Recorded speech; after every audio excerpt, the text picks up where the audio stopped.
Justice Verma cash कांड में एक बड़ा खुलासा भी हुआ है। सूत्रों के मुताबिक आग लगने के बाद जब दिल्ली पुलिस की टीम जस्टिस वर्मा के घर पहुंची तो जस्टिस वर्मा के सहायक ने पुलिस टीम को लौटा दिया था। कई घंटों तक दिल्ली पुलिस मुख्यालय को इस घटना की जानकारी ही नहीं थी। अगर वाकई ऐसा हुआ तो सवाल है कि पुलिस टीम को लौटाने के पीछे का मकसद क्या हो सकता है।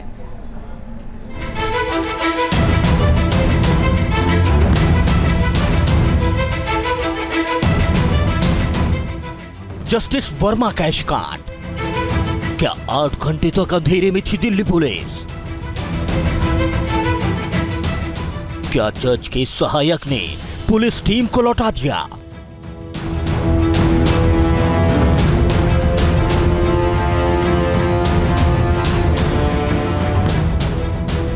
क्या चले नोटों को छिपाने की कोशिश की गई?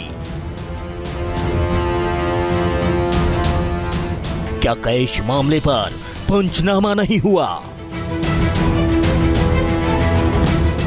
दिल्ली हाई कोर्ट के जस्टिस जसवंत वर्मा के घर पर मिले अधचले नोटों के मामले में जैसे जैसे नए नए खुलासे हो रहे हैं, वैसे वैसे ये राज और गहराता जा रहा है। सुप्रीम कोर्ट ने इस केस की जांच के लिए 3 सदस्यों की इन हाउस कमेटी बनाई है।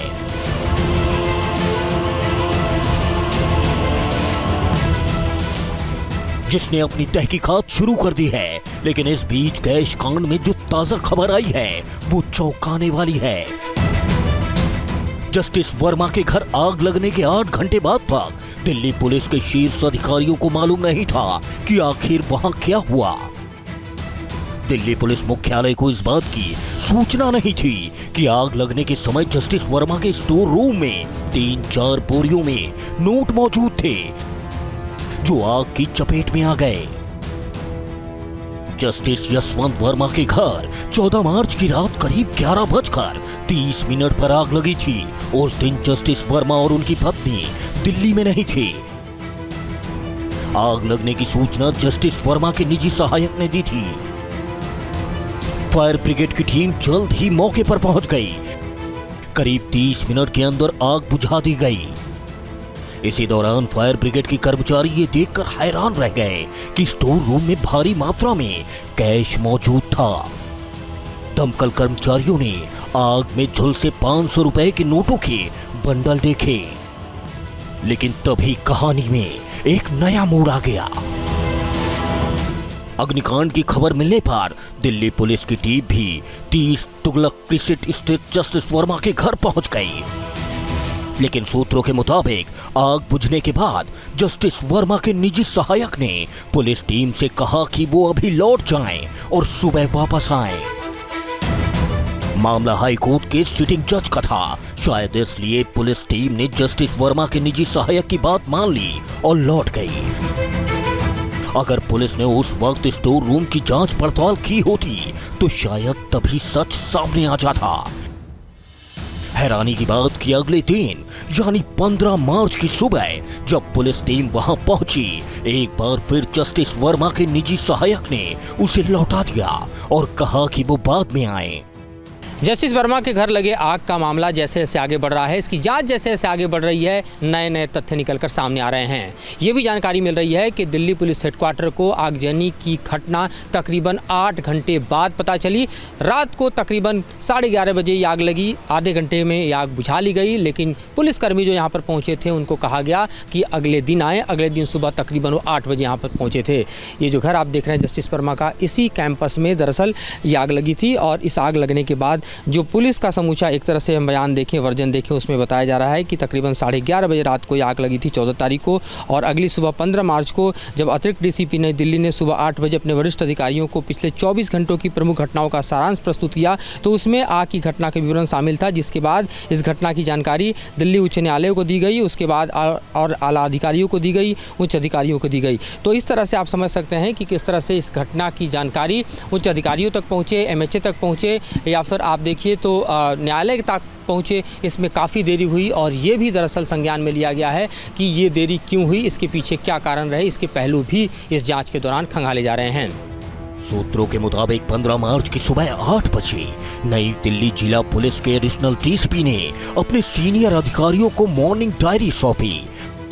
मॉर्निंग डायरी पुलिस के डेली रूटीन का हिस्सा है, जिसमें किसी क्षेत्र विशेष में बीते 24 घंटे में होने वाली सभी प्रमुख घटनाओं का ब्यौरा शामिल होता है। 15 मार्च की मॉर्निंग डायरी में जस्टिस वर्मा के सरकारी आवास के स्टोर रूम में आग लगने की घटना का जिक्र था। इसकी जानकारी दिल्ली पुलिस कमिश्नर संजय अरोड़ा को दी गई। उन्हें अग्निकांड से जुड़े वीडियो भी दिखाए गए। बताया जाता है कि इस घटना की गंभीरता को देखते हुए दिल्ली के पुलिस कमिश्नर संजय अरोड़ा ने केंद्र सरकार में अपने वरिष्ठ अफसरों को इसकी रिपोर्ट दी। इसके बाद 15 मार्च की शाम 4:50 पर उन्होंने दिल्ली हाई कोर्ट के जस्टिस DK उपाध्याय को इसकी खबर दी, जो उस समय लखनऊ में थे। इसके बाद जब दिल्ली हाई कोर्ट के जस्टिस DK उपाध्याय ने अपने रजिस्ट्रार को जस्टिस वर्मा के घर स्थिति की जानकारी लेने भेजा तो वहां स्टोर रूम में उन्हें कोई कैश नहीं मिला। सूत्रों के मुताबिक दिल्ली हाई कोर्ट के चीफ जस्टिस के रजिस्ट्रार ने दिल्ली पुलिस से जस्टिस वर्मा के घर तैनात सुरक्षा कर्मियों की डिटेल्स मांगी थी। दिल्ली पुलिस ने 1 सितंबर 2024 से अब तक तैनात किए गए सुरक्षा कर्मियों का पूरा ब्यौरा भेज दिया है। रिपोर्ट के मुताबिक इस दौरान जस्टिस वर्मा के घर रोटेशन पर CRPF के 40 और दिल्ली पुलिस के 3 जवानों की ड्यूटी लगी थी।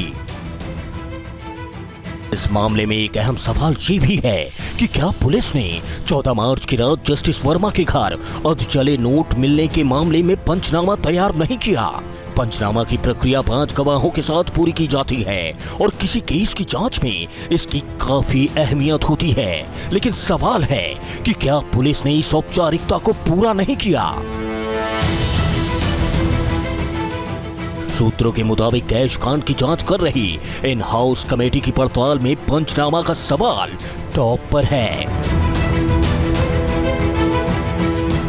जांच समिति जस्टिस वर्मा के घर पर कैश कांड से जुड़े हर पहलू की जांच कर रही है।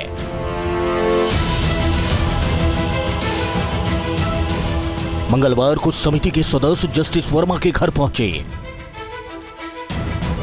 उन्होंने उस स्टोर रूम का बारीकी से जायजा लिया जिसमें आग लगी थी और जहां नोटों से भरी बोरियां जलने की बात सामने आई है। जांच समिति ने स्टोर रूम के चप्पे चप्पे का मुआयना किया।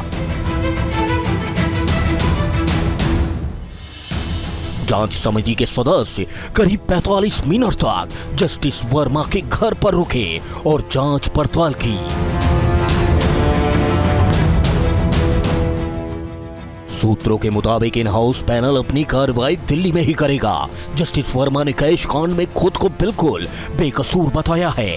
अब जांच समिति जस्टिस यशवंत वर्मा से स्पष्टीकरण मांगेगी और इस मामले से जुड़े तमाम सवाल उनके सामने रखेगी। स्टोर रूम में कैश की मौजूदगी से आग लगने की घटना और अधजले नोटों की सफाई तक कई सवालों का जवाब जस्टिस वर्मा को देना पड़ सकता है। जस्टिस वर्मा के सचिव, उनके घर पर तैनात स्टाफ और सुरक्षा कर्मचारी भी इन हाउस पैनल की जांच के दायरे में हैं। सूत्रों के मुताबिक जांच समिति घटनास्थल पर मौजूद सभी लोगों के बयान दर्ज कर सकता है। इसके अलावा ये पैनल दिल्ली पुलिस कमिश्नर और दिल्ली फायर चीफ से भी मुलाकात करेगा।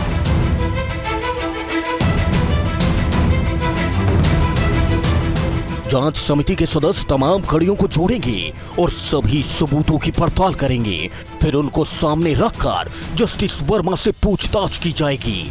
सूत्रों के अनुसार जांच समिति जल्द ही अपनी जांच पूरी कर CJI को रिपोर्ट कर सकती है। जस्टिस वर्मा के घर पे लगी आग और इससे जुड़े नोटकांड की जांच को 3 सदस्यीय जजों की कमेटी आगे बढ़ा रही है। इस मामले को और फास्ट ट्रैक करने की बात कही जा रही है ताकि तमाम संबंधित पहलुओं को जल्द से जल्द खंगाला जाए और इस जांच को आगे बढ़ा के इसकी रिपोर्ट को सबमिट किया जाए। ये घर जो जस्टिस वर्मा का आप देख रहे हैं, ये लगातार जाँच के दायरे में है, जाँच के घेरे में है। यहाँ कल ही 3 सदस्यीय समिति ने विजिट किया था, तकरीबन 45 मिनट तक इसके भीतर रहे और तमाम घटना से अवगत होकर यहाँ से निकले। समिति का कार्य न्यायमूर्ति वर्मा से उनके निवास पर मिली कथित नकदी पर स्पष्टीकरण लेना, उनके सचिवालय और सुरक्षा स्टाफ की जांच करना, दिल्ली पुलिस और दमकल विभाग के अधिकारियों से पूछताछ करना और उनके कॉल रिकॉर्ड की फॉरेंसिक जांच की निगरानी करना होगा।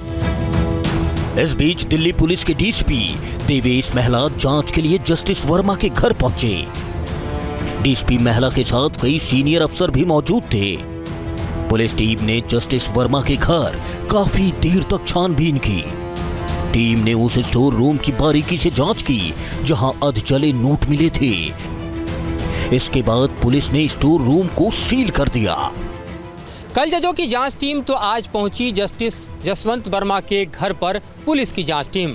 तकरीबन 2 घंटे तक इस कैंपस में पुलिस के आला अधिकारी और उनके साथ कोर्ट के भी कुछ यहाँ पर लोग मौजूद थे, जो कि मौके का न सिर्फ मुआयना किया बल्कि उस कमरे को सील कर दिया गया जिसमें लगी थी आग और जिसमें नोट पाए गए थे। हालांकि ये समूचा जो जांच एक तरह से आगे बढ़ रहा है उसको फास्ट ट्रैक किया जा रहा है और जाहिर है कि जिस रफ्तार से जांच चल रही है कोशिश ये है कि जल्द से जल्द इसकी रिपोर्ट तैयार हो।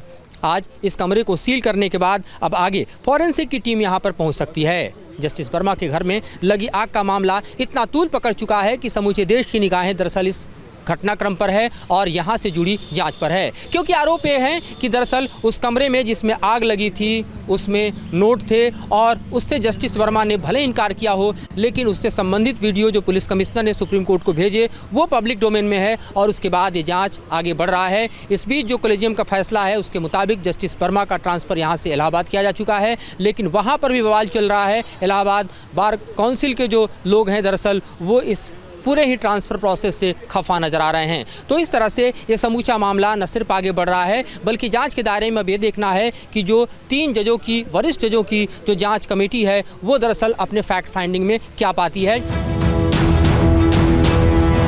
जस्टिस वर्मा कैश कांड में सच का सामने आना जरूरी है ताकि रहस्य पर्दा उठ सके, दूध का दूध और पानी का पानी हो सके और न्यायपालिका की विश्वसनीयता पर कोई प्रश्न चिन्ह न लगे। Team news nation. News nation अब व्हाट्सएप पर खबरों के ताजा अपडेट के लिए न्यूज़ नेशन के इस QR कोड को स्कैन करें।